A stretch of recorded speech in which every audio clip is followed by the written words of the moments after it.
Google Doodle hari ini menampilkan sosok dokter perempuan yang sedang menggendong seorang bayi. Sosok yang menjadi Google Doodle tersebut adalah Mary Thomas. Google menjadikan Mary Thomas sebagai Google Doodle pada hari ini, yaitu hari Rabu tanggal 17 Februari 2021, karena hari ini merupakan hari ulang tahun Mary Thomas yang ke-125. Lantas, siapakah Mary Thomas? Mary lahir pada tanggal 17 Februari 1896 di Minahasa, Sulawesi Utara. Mary Thomas adalah dokter perempuan pertama di Indonesia. Mary lulusan School of Leading Van Indische Artsen atau STOVIA atau Sekolah Kedokteran pada masa Hindia Belanda. Pada awal abad ke-20, dokter-dokter lulusan STOVIA merupakan pionir dalam bidang penelitian kedokteran di Indonesia. Banyak dokter Indonesia yang merupakan jebolan dari STOVIA. Lewat STOVIA, semangat kebangkitan nasional terbentuk dan pada masa itu dikenal sebagai masa kebangkitan nasional dan menjadi masa yang penting bagi pendidikan kedokteran di Indonesia. Awalnya, sekolah kedokteran STOVIA hanya menerima murid laki-laki saja. Tapi pada tahun 1912, Mary Thomas, perempuan asal Sulawesi Utara itu bisa masuk. Dia juga merupakan perempuan pertama yang masuk ke sekolah kedokteran tersebut. Tak hanya itu, dia merupakan satu-satunya murid perempuan di antara 180 murid laki-laki. Masuknya Mary ke STOVIA tidak lepas dari peran Aletta Jacob, yaitu dokter perempuan pertama di Belanda.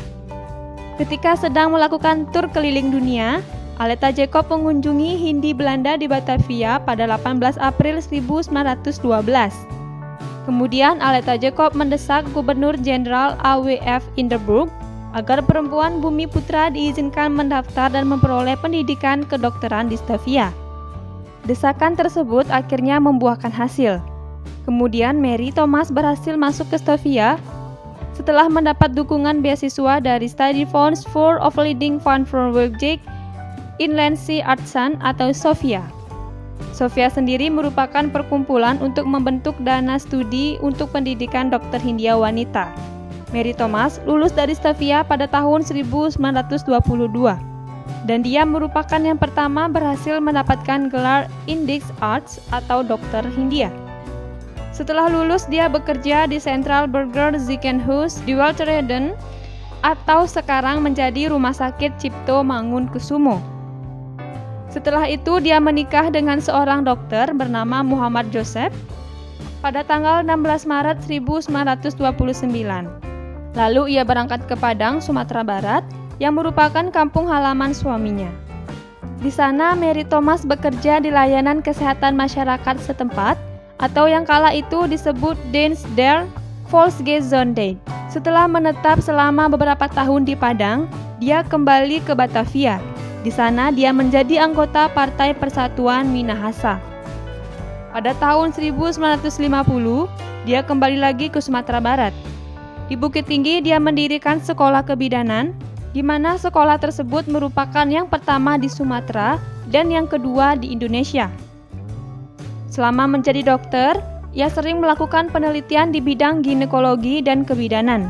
Tidak hanya itu, ia juga sering membantu perempuan yang mengalami kesulitan dalam persalinan.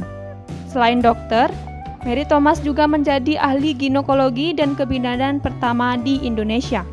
Selain menjadi dokter, Mary Thomas juga menjadi ahli ginekologi dan kebidanan pertama di Indonesia.